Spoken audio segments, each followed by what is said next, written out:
आज मैं सुनने की कला के बारे में एक कहानी के माध्यम से आपको कहना चाहता हूं कि महाराजा विक्रमादित्य और कालिदास के बारे में ये कहानी है। महाराजा विक्रमादित्य के दरबार में एक मूर्तिकार 3 मूर्तियां बना के लाया। उन मूर्तियों का रंग एक जैसा, वजन एक जैसा, हर तरह से मूर्ति देखने में एक जैसी थी। उसने राजा विक्रमादित्य से कहा कि आप इन तीनों मूर्तियों की कीमत लगवाइए। तो राजा ने कहा ये तीनों मूर्तियां तो एक जैसी हैं, और उसने अपने दरबारियों से कहा कि ये मूर्तिकार कह रहा है कि इनकी कीमत अलग अलग आप लगवाइए और इनकी कीमत अलग अलग है।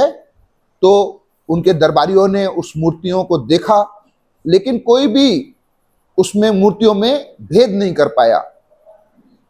तो कालिदास जी उनके मुख्य रूप से सलाहकार थे।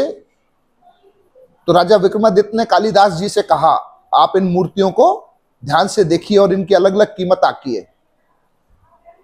कालिदास जी उन मूर्तियों के पास गए, उन्होंने सब तरफ से घूमकर उन मूर्तियों को देखा और उन्होंने 3 तिनके उठाए झाड़ू के और उन मूर्तियों के कान में डाले। तो एक मूर्ति के कान में तिनका डाला और वो तिनका दूसरी तरफ से निकल गया।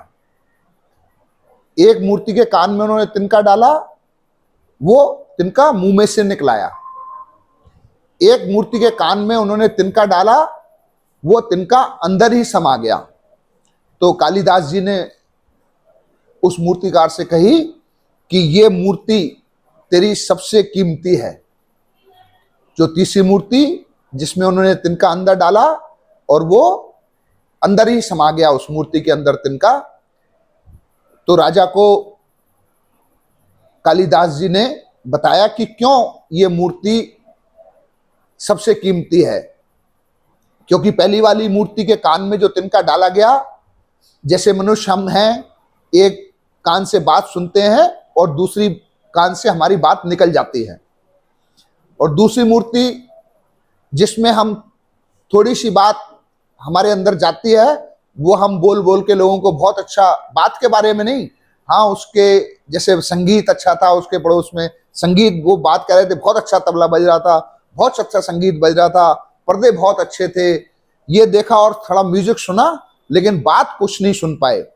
और तीसरी मूर्ति के अंदर जो तिनका पूरा ही समा गया, जो बात संत कह रहे हैं, महापुरुष कह रहे हैं, वो हमारे अंदर समा जाती है। तो उस मूर्ति की कीमत इसलिए बेशकीमती बताई। तो दोस्तों, यही लिसनिंग का महत्व है। अगर कोई बात सुनकर हमारे अंदर चली जाएगी, हमारे हृदय में समा जाएगी, तो हम भी बेशकीमती हो जाएंगे। तो यही संदेश वो मूर्तिकार लेके आया था कि सुनने की कला, और जिसने सुनना सीख लिया, जिसके अंदर बात सुनकर हृदय में समाने लगेगी, वह मनुष्य भी बेशकीमती हो जाएगा। नमस्कार, मैं राजन मेंद्रियत्ता, फिर मिलेंगे आपसे। तब तक आप अगर सुनने की कला सीखना चाहें तो जरूर हमें फॉलो कीजिएगा। धन्यवाद।